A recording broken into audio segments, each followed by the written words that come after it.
I used to believe there were three people in this world who would never turn their backs on me. My wife, my parents, and my best friend. By the time I turned 38, all three of them proved me wrong in the same week. My name is Ethan Miller, and for 12 years I thought I had built a life that actually meant something. I had a small construction business, a house in a quiet neighborhood, 2 trucks, a savings account, and a wife named Laura who knew exactly how to smile when she wanted people to believe she was innocent. Everyone loved Laura. My mother called her the daughter she never had. My father said I was lucky a woman like that had chosen me. My best friend Mark used to joke that Laura was too pretty and too smart for a guy like me. I laughed when he said that. Back then I thought it was just a joke. Now I know jokes can be confessions when you hear them too late. The first crack appeared on a Thursday evening. I came home early from a job because one of my workers had cut his hand and we had to shut down the site. I remember walking into the house and hearing Laura's voice in the kitchen. She was talking low like she didn't want anyone to hear. I stopped near the hallway. She said, "No, he doesn't suspect anything. He signs whatever I put in front of him." I didn't move. Then she laughed. It was a small laugh. Soft. Familiar. The kind she used when she wanted someone to feel special. I stepped into the kitchen. Laura turned around so fast her phone almost slipped from her hand. "Who were you talking to?" I asked. She smiled immediately. That was her talent. No matter what happened, the smile came first. "My sister," she said. "She's having drama again." Laura didn't have a sister. She had one brother living in Arizona. I stared at her. She stared back. For 3 seconds, the whole marriage stood between us like a dead animal neither of us wanted to touch. Then she said, "I meant my cousin." You know what I meant. I wanted to argue. I wanted to demand the phone. I wanted to ask why her hands were shaking. But I didn't. Because back then I was still the kind of man who believed love deserved patience. So I said nothing. That was my first mistake. My second mistake had happened months before, when Laura told me we needed to refinance the house. "It's smart," she said, sitting across from me at the dining table with papers spread out between us. "Rates are changing. We can consolidate debt, free up cash for your business, and get ahead." I hated paperwork. Laura knew that. She handled bills, taxes, accounts, insurance, everything. She said I was better with tools than documents, and I believed her because I wanted to. She placed the pen in my hand. "Just sign here," she said. So I did. A month later, she told me we should move our savings into a different account because of fraud protection. I signed that too.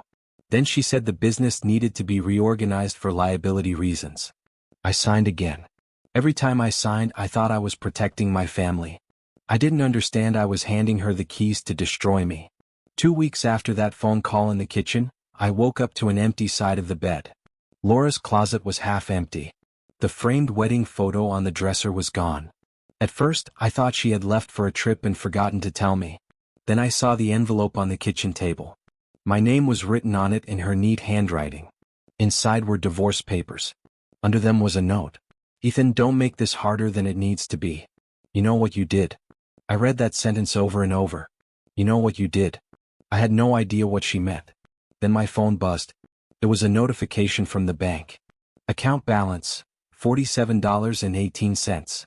I opened the app with shaking hands. Our savings account was gone. The emergency fund was gone. The business reserve account was empty. Even the money set aside for payroll had been transferred. I called Laura. Straight to voicemail. I called again. Nothing. Then a message came through from my mother. "We need to talk. Your father and I are very disappointed in you." That was the moment my stomach dropped harder than it had when I saw the bank account. I drove to my parents' house like a man running from a fire. My mother opened the door with red eyes. My father stood behind her with his arms crossed. They looked at me like I was a stranger. "What did she tell you?" I asked. My mother's face twisted. "Don't make us repeat it." "Mom, I don't know what's going on." My father stepped forward. "Laura said you've been controlling. Angry. Unstable. She said she was scared to leave." I stared at him. "Scared? Of me?" My mother looked away. "She said you ruined the marriage and now you're trying to act innocent." I almost laughed because it sounded so insane. But nobody in that room was smiling. "Dad," I said slowly, "she emptied the accounts. She took the money from the business. She took everything." My father's jaw tightened. Maybe she had to. Those 4 words did something to me. Maybe she had to. Not, "Are you okay?" Not, "Let's find out what happened." Not, "We believe our son." Just maybe she had to. I looked at my mother. "You believe her?" She wiped her face. "She was crying, Ethan." I nodded like that explained everything.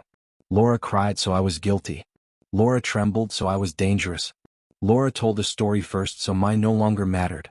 I left my parents' house without raising my voice. I sat in my truck outside for nearly 20 minutes, gripping the steering wheel so hard my fingers went numb. Then I called Mark. My best friend since high school. The man who stood beside me at my wedding. The man I helped move 3 times. The man I lent money to when his garage business almost collapsed. He answered on the 4th ring. "Hey," he said. I heard. His tone was strange. Not worried. Not angry for me. Almost entertained. "I need help," I said. "Laura emptied everything. My parents believe her. I don't even know where I'm sleeping tonight." There was a pause. Then Mark chuckled. I swear he chuckled. "Man," he said, "you always were too trusting." I sat up slowly. "What?" "I'm just saying," he replied. "Laura's smart. You let her run everything. That's on you." I felt cold all over. "I'm asking for help." "With what? Money?" "No. I just need a place to stay for a few nights. Maybe help figuring this out." He sighed like I was annoying him. "Ethan, I can't get involved. Laura already told people you're spiraling. I've got my own reputation to protect. My wife stole from me." "Allegedly," he said. That word hit harder than any insult. Allegedly. I had helped this man for 20 years and he was talking to me like a lawyer on television. Then he said the sentence I never forgot. "Look, some guys recover from losing everything. Some guys don't. Maybe this is just who you are." I didn't answer. He laughed again, quieter this time. "Don't do anything stupid." Then he hung up. That night, I slept in my truck behind a closed hardware store. Not because I had nowhere else in the world to go. Because I finally understood I had mistaken access for loyalty. People can sit at your table, eat your food, smile in your photos, borrow your tools, hug your mother, call you brother, and still step over your body when you fall. The next morning, my phone was full of messages. Not support. Not concern. Rumors. Laura had posted something online. No names, of course. She was too careful for that. She wrote about surviving emotional abuse, about finding the courage to leave, about starting over after years of being controlled. People commented hearts. Women from church called her brave. My mother commented, "We love you. Stay strong." My own mother. Under my wife's lie. By noon, 3 clients had canceled contracts with my business. One said he didn't want personal drama around his project. Another said his wife saw Laura's post. The third didn't even give a reason. My foreman called me around 4. "Boss," he said carefully, "what's going on?" I looked at the cracked windshield of my truck. "I don't know yet. Payroll didn't come through." "I know. The guys are nervous." "I know." He was quiet for a moment. Then he said, "I'm sorry." That was the first time anyone said those words to me. Not my parents. Not my friend. My employee. I closed my eyes. "Give me 2 days," I said. I didn't know what I could fix in 2 days. But I knew one thing. I wasn't going to beg. Not Laura. Not my parents. Not Mark. That night I went back to the house. Or what used to be my house. Laura had changed the locks. There was a note taped to the front door. "Do not enter. Police will be called." My clothes were in black trash bags on the porch. Trash bags. 12 years of marriage and she packed my life like garbage. I stood there in the dark, looking at my own belongings sitting under the porch light. Then a car slowed near the curb. It was Mark's black SUV. He didn't stop. He just rolled past slowly. Laura was in the passenger seat. I saw her face through the window. She looked at me. No fear. No guilt. Just victory. Mark looked at me too. And smiled. That was when everything finally made sense. The phone call in the kitchen. The jokes. The way he said Laura was smart. The way he didn't want to get involved. He was already involved. He had probably been involved for months. Maybe longer. I stood frozen while his SUV turned the corner and disappeared. For a minute I couldn't breathe. Then I started laughing. Not because anything was funny. Because there is a point where pain becomes so complete that your body doesn't know what else to do. I picked up the trash bags and loaded them into my truck. Then I drove to a motel outside town and paid for one night with the last cash I had in my wallet. Room 14. Peeling paint. 1 lamp. a smell like old smoke and bleach. I sat on the edge of the bed and opened my laptop. That was when I remembered something. Laura was careful with money, careful with stories, careful with people. But she had never understood my business. She didn't understand that every invoice, every transfer, every contractor payment, every client email, every signed document, every project file had backups. Not just on the office computer, on a cloud drive, on an external hard drive, and on the tablet I kept in my truck because job sites had terrible internet. I opened the tablet. My hands stopped shaking. I found the refinance documents, then the transfer records, then the business restructuring papers, then emails Laura had sent using my business account, emails I had never written, approvals I had never given. Then I found something else, a folder named insurance. I didn't create it. Inside were scanned documents, screenshots, and messages. At first, I didn't understand what I was seeing. Then I opened one PDF. It was a draft of a statement accusing me of threatening behavior. It had dates, descriptions, details that never happened. At the bottom there was a note in a different font. Make him look unstable before filing. Parents will believe you if you cry first. Mark says he can help with timing. I stared at that line. Mark says he can help with timing. My best friend wasn't just sleeping with my wife. He was helping her erase me. I leaned back in the motel chair and stared at the ceiling. For the first time since Laura left, I didn't feel broken. I felt still. That dangerous kind of stillness that comes when a man stops asking why people betrayed him and starts asking how much evidence they left behind. At 2:17 a.m. I created a new folder. I named it Truth. Then I started copying everything. Bank transfers, emails, PDFs, messages, dates, names, screenshots. By sunrise, I had enough to prove Laura had planned the divorce before she ever left. By breakfast, I had enough to prove Mark had helped her. By noon, I found something that made my hands go cold again. A message from Laura to Mark. After the house sells, we leave town. Ethan will be too ruined to fight. I read it once, then again. Then I smiled. Because Laura had made one mistake. She thought taking everything from a man meant he had nothing left. But when a man has nothing left, he also has nothing left to lose. And that is exactly when he becomes dangerous. The first call I made was not to Laura, not to my parents, not to Mark. I called a lawyer. Her name was Rebecca Shaw, and she came recommended by one of my old clients, a retired judge who still owed me a favor after I rebuilt his lake house roof during a storm season. When Rebecca answered, I didn't give her a long emotional story.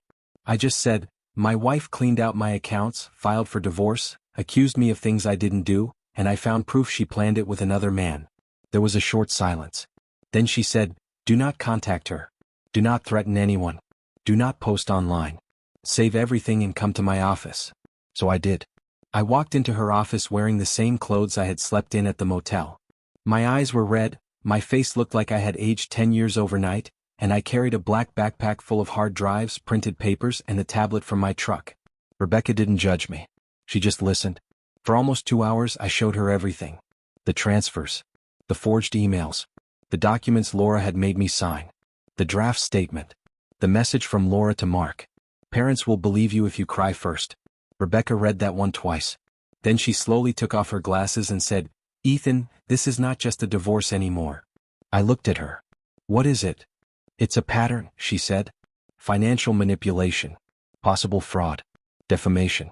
And if your business accounts were drained, this could affect payroll, contracts, and taxes. I leaned forward. Can I get it back? Rebecca looked me in the eye. Maybe not quickly. But we can stop her from selling the house. We can freeze disputed assets. And we can make sure her story is not the only story in the room. For the first time in days, I felt air enter my lungs. Not hope. Not yet. But direction. Rebecca filed emergency motions that same afternoon. She contacted the bank. She contacted the court. She sent letters to Laura's attorney, Mark's business, and the real estate agent who had already listed my house without my knowledge. That was how I found out Laura had moved faster than I imagined. The house was already on the market. My house. The home I had worked 10 years to afford. The porch I built myself. The kitchen I renovated after Laura said it was her dream. She had taken photos, staged the rooms, and put it online while my clothes were still sitting in trash bags. Rebecca printed the listing and slid it across the desk. I looked at the smiling description. Beautiful family home. Move-in ready. Peaceful neighborhood. Peaceful. That word almost made me laugh. By the next morning, the court issued a temporary order blocking the sale. Laura found out before noon. She called me 17 times. I didn't answer. Then she started texting. "What are you doing? You're making this ugly. You're proving everything I said about you." Then finally, "Call me like a man." I stared at that message for a long time. A week earlier I would have called. I would have tried to explain. I would have begged her to tell the truth. But that version of me was gone. So I forwarded every message to Rebecca. Rebecca replied with one sentence. "Good. Let her keep talking." And Laura did. People like Laura always believe silence means weakness. She posted again online that night. This time she wrote about being punished for leaving.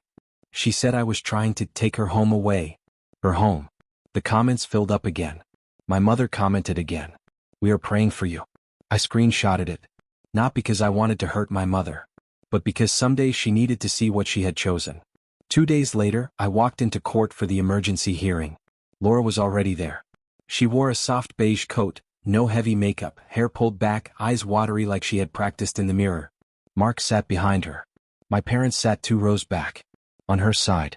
That was the part one thought would break me. Not seeing Laura. Not seeing Mark. Seeing my own parents sitting behind them like I was the enemy. My mother looked at me once, then looked down. My father didn't look at me at all. Rebecca leaned toward me. "Stay calm," she whispered. "I am calm," I said. And I was. Because anger would have helped Laura. But truth needed silence. Laura's attorney spoke first. He painted me exactly how she wanted. Unstable. Controlling. Financially reckless. A man angry because his wife had found the courage to leave. I watched my mother cry while he said it. Then Rebecca stood up. She didn't raise her voice. She didn't perform. She just opened the folder.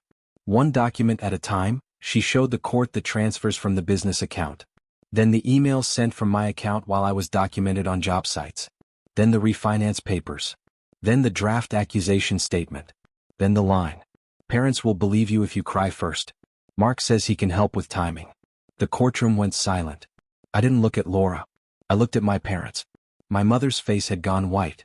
My father finally looked at me. And for the first time I saw doubt in his eyes. Not enough, but a crack. Then Rebecca showed the message about selling the house and leaving town. Laura's attorney asked for a recess. The judge denied it. Mark stood up like he wanted to leave. The judge told him to sit down. I will never forget that moment. The man who laughed when I asked for help was suddenly trapped in a room where laughing could not save him. The judge blocked the sale of the house. He ordered Laura not to move or hide disputed funds. He ordered both sides to preserve all communications and financial records. And he warned everyone in that courtroom that destroying evidence would have consequences. When we stepped into the hallway, Laura tried to approach me. Her crying face was gone now. Now she looked angry.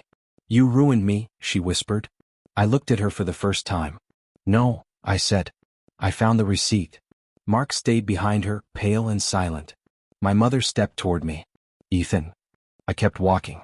Not because I didn't love her, but because love does not require you to stand still while people decide whether your pain is real. Over the next month, Laura's perfect story began falling apart. The bank investigation found irregular transfers. My business account records proved money had been moved without proper authorization. Clients who had canceled started calling back after Rebecca sent formal notices warning about false statements. My foreman kept the crew together. I paid the guys late, but I paid them. Every single one. That mattered to me more than anything. Because Laura tried to destroy my name, but I refused to let my workers become collateral damage. Then Mark's world started cracking too. His garage business had relied on local trust. Once people learned he had helped Laura plan the financial hit against me, customers disappeared. Not all at once. Just slowly. Quietly. The way reputation dies in a small town. One missed job. One canceled appointment. One client who says, "We decided to go another way." He tried to call me. I blocked him. He emailed. I forwarded it to Rebecca. Then one evening I found him waiting outside my motel. The same black SUV parked near the stairs. For a second I just stood there. It was strange. The last time I saw that SUV, Laura was in the passenger seat, looking at me like she had won. Now Mark stood beside it with dark circles under his eyes and a folded envelope in his hand. "Ethan," he said. I walked past him. "Don't. Please, man. Just hear me out." I stopped near my door. "You had your chance when I slept in my truck." He swallowed hard. "I messed up. No, I said. You laughed. His face tightened. I didn't think she would take it that far. That was the sentence that told me everything. Not, I didn't do it. Not, I'm innocent. Just, I didn't think she would take it that far. I turned toward him. How far did you think was fair, Mark? Emptying the accounts? Taking my house? Turning my parents against me? Calling me unstable? He looked down. She said you'd recover. I almost smiled. She said that? He nodded. She said you were strong. She said you always land on your feet. That's why you helped her break my legs? He had no answer. Then he held out the envelope. I wrote a statement. Everything I know.